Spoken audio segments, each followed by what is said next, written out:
बिस्मिल्लाहिर्रहमानिर्रहीम। Suhel's bat tech solo soft channel की जानब से आपको वेलकम करता हूँ।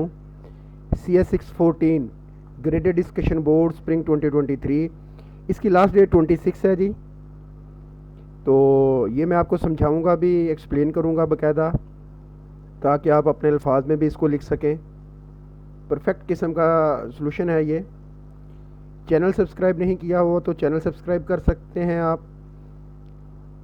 उसके बाद मस्ट करें जी चैनल सब्सक्राइब, वीडियो को लाइक और शेयर भी करना है आपने।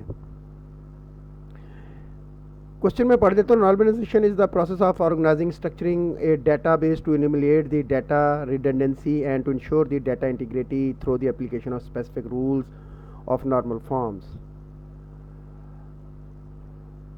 ऑन दी अदर हैंड लिखना था, ऑन दी अदर नहीं आया। On the other hand, the process of denormalization involves combining the related table, duplicating data in a database. Discuss factor on the basis of which you would decide to use either normalization or denormalization. अच्छा, ये अब चीज़ depend कर रही होती है। Normalisation आपका जो database है वो नॉर्मलाइज्ड हो या डीनॉर्मलाइज्ड हो, ये डिपेंड कर रहा था कि आपको किस तरह का आउटपुट चाहिए। मतलब आप एप्लीकेशन से डेटाबेस से चाहते क्या हैं। अगर आप डाटा इंटीग्रिटी चाहते हैं तो आपको नॉर्मलाइजेशन प्रेफर करनी है। If maintaining data integrity of at most important normalisation is preferred. Normalisation help avoid data redundancy, मतलब डुप्लीकेशन ऑफ डाटा। अपडेट अनॉमलीज।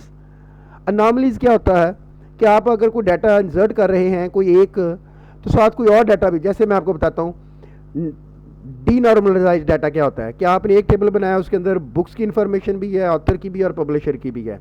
अगर आपने बुक ऐड करनी साथ आपको ऑथर की भी इन्फॉर्मेशन सारी ऐड करनी पड़ेगी और पब्लिशर की भी करनी पड़ेगी। ये अनॉमलीज होती हैं।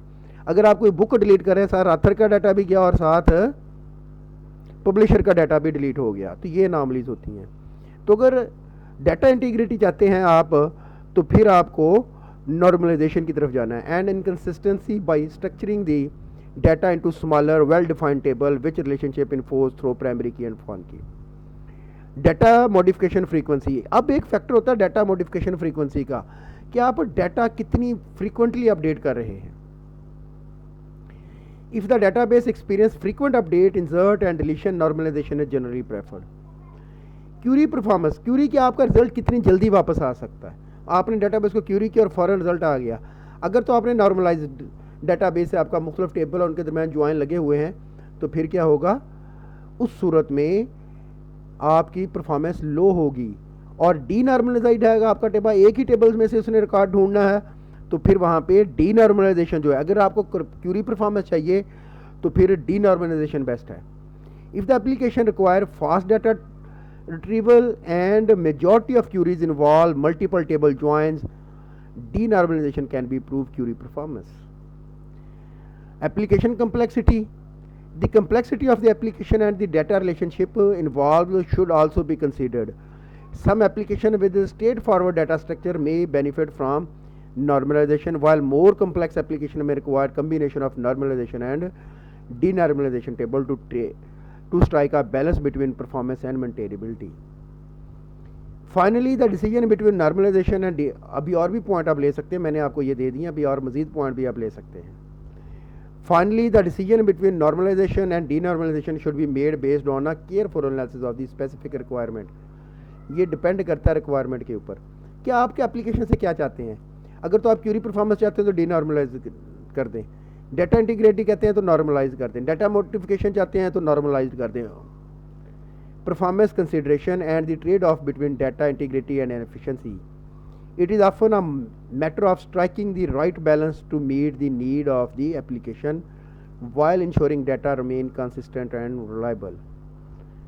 तो अब मोस्ट एप्लीकेशन जो होती हैं, अब मेरा डिसीजन ये है कि इसको देखते हुए जो मोस्ट डेटाबेसेस होते हैं वो नॉर्मलाइज्ड फॉर्म में होते हैं। Most databases are in normalised form. ये फिक्रा मैंने लिखा नहीं है, आपने लिखना है। Most database in my point of view, most majority of databases are in normalized form. तो ये था जी आपका सॉल्यूशन। मैंने आपको फैक्टर बता दिए, समझा दिया है। चैनल को ज़रूर सब्सक्राइब कीजिएगा, वीडियो को लाइक और शेयर भी कीजिएगा। अगर आप LMS हैंडल करवाना चाहते हैं, प्रोजेक्ट बनवाना चाहते हो, तब भी आप मुझसे रब्ता कर सकते हैं। दुआओं में याद रखिएगा। Thank you very much. Best of luck. अल्लाह हाफिज़।